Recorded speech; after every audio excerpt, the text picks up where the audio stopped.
네, 이번 영상에서는 여러분이 노력 대비 퍼블리싱 실력이 늘지 않는 이유에 대해서 얘기해 보도록 할게요.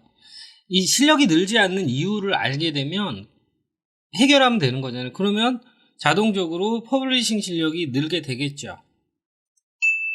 자, 여러 가지 이유가 있겠지만 잘못된 퍼블리싱 습관도 있겠죠. 뭐 줄코딩을 한다든지 주석 처리하지 않거나, 그리고 HTML 입력할 때 순서하고 클래스 네임 순서를 동기화하지 않거나, 자, 그리고 효율적이지 못한 퍼블리싱 작업 환경, 뭐 대표적으로 싱글 모니터 가지고 하게 되면 노력 대비 퍼블리싱 실력이 늘지 않겠죠. 듀얼 모니터 환경으로 해야 되겠죠. 자, 그리고 또 뭐 제대로 된 퍼블리싱 교육 또는 가이드 없이 독학을 하는 경우. 자, 그런데 국비학원 같은 데서 잘못된 교육을 받는 것보다 오히려 독학이 더 낫습니다. 자, 그러면 진짜 여러 가지 이유가 있겠지만 가장 중요한 건 HTML 와이어프레임 구조를 만드는 실력이 늘지 않기 때문에 그래요. 자, 다시 말하면 여러분이 UI 디자인을 퍼블리싱 할 때 HTML 와이어프레임 구조를 만들지 않고 하기 때문에 그렇다는 거죠. 자, 그래서 HTML 와이어프레임 구조라는 건 이런 거예요. 자, 여러분들이 퍼블리싱을 할 목표 UI 디자인이 있잖아요. 그런데 이걸 그대로 이거 보면서 텍스트 에디터에서 바로 코딩하는 사람이 너무 많단 말이에요. 그거는 정말 실력자. 저 같은 경우에도 이 UI를 놓고 UI를 보면서 바로 퍼블리싱 하진 않습니다. 하다 보면 이게 빠졌네 저게 빠졌네 하면서 엉망진창이 되거든요.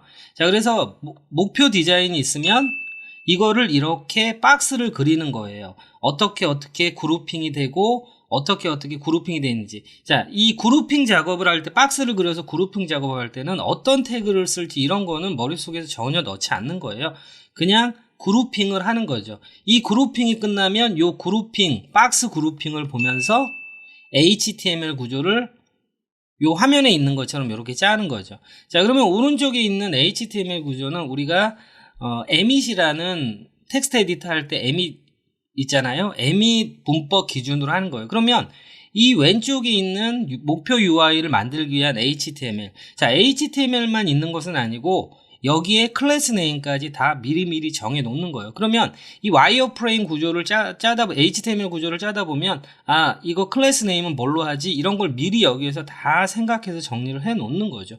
물론 전체 웹사이트를 하다 보면 조금 나중에 변경되는 건 있겠지만 이렇게 해서 완벽하게 준비를 해놓고 하게 되면 진짜로 HTML 구조를 기준으로 퍼블리싱 결과물이 UI 디자인과 정확하게 동일하게 나오는 거죠.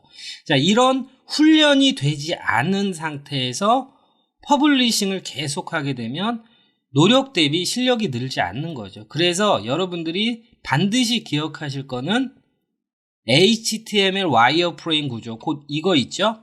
요거를 반드시 만들어 놓고 퍼블리싱을 하셔야 돼요. 그러니까 처음에는 잘 안 될 거예요. 처음에는 뭐 어색하고 이걸 왜 그룹핑을 이렇게 하지 이렇게 되겠지만 이런 훈련이 잘 되잖아요. 그러면 여러분들이 어떤 UI 디자인을 만나더라도 자신 있게 퍼블리싱을 체계적으로 할 수 있다는 거죠. 자, 한 가지 더 말씀드리면 제가 국비학원에서 퍼블리싱을 가르칠 때 HTML 와이어프레임 구조를 이거보다 더 쉬운 거부터 계속 박스 그리고 그 다음에 HTML 와이어프레임 구조 만들기 이 연습을 계속해요. 그러니까 학생이 4-5개월 과정인데 처음에 한 달, 2달 지나고 한 3달째 때부터는 본인이 할 수 있는 게 굉장히 많아져요. 그래서 결국에 마지막 달에 모바일 웹 만드는 부분 그리고 개인 포트폴리오 홈페이지 만들 때 크게 도움을 주지 않아도 학생 스스로 만들 수 있는 부분이 계속 역량이 커지는 거죠. 그게 바로 HTML 와이어프레임 구조를 만드는 실력이 늘었기 때문이에요.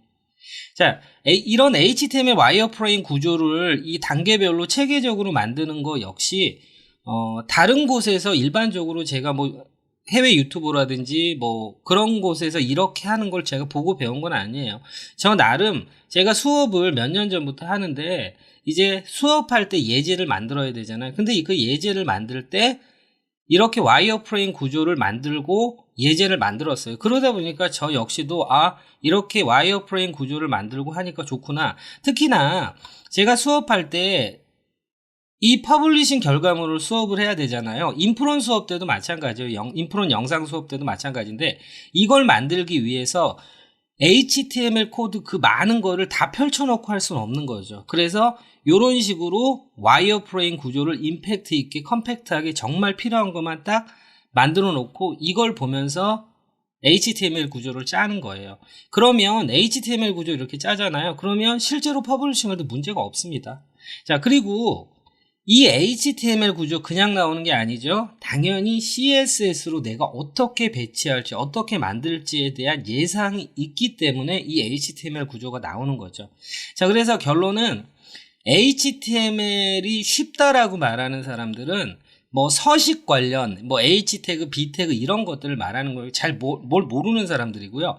HTML이 어렵다고 말하는 사람들은 곧 이 HTML 와이어프레임 구조를 짜는 게 어렵다라는 걸 알고 있기 때문에 그래요. 그래서 여러분이 노력 대비 퍼블리싱 실력을 앞으로 계속 늘리고 싶으시면은 반드시 이 과정, 목표 UI를 보고 1번, 그 다음에 목표 UI에 내가 어떻게 그룹핑 할 건지 박스를 치는 과정 2번, 그걸 기준으로 해서 HTML 와이어프레임 구조를 만드는 거죠. 클래스 네임과 함께.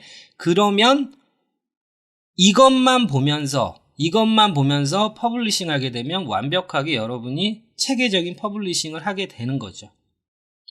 자, 앞으로 HTML 와이어프레임 구조 만들기 섹션에서 우리가 만든 피그마로 만든 10개의 UI 디자인 있잖아요.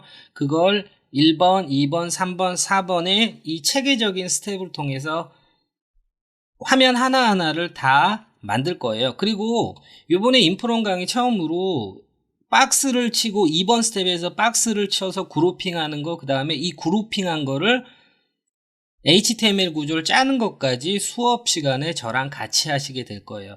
그래서 요번에 모바일 웹 같은 경우 여러분 모바일 웹 개인 포트폴리오 홈페이지로서 굉장히 경쟁력 있는 포트폴리오가 준비가 되지만 그것뿐만 아니라 HTML 와이어프레임 구조를 만드는 실력을 굉장히 성장시키실 수 있어요. 굉장히 성장시키실 수 있다는 얘기는 노력 대비 퍼블리싱 실력이 앞으로 굉장히 늘게 되실 거라고 저는 장담합니다.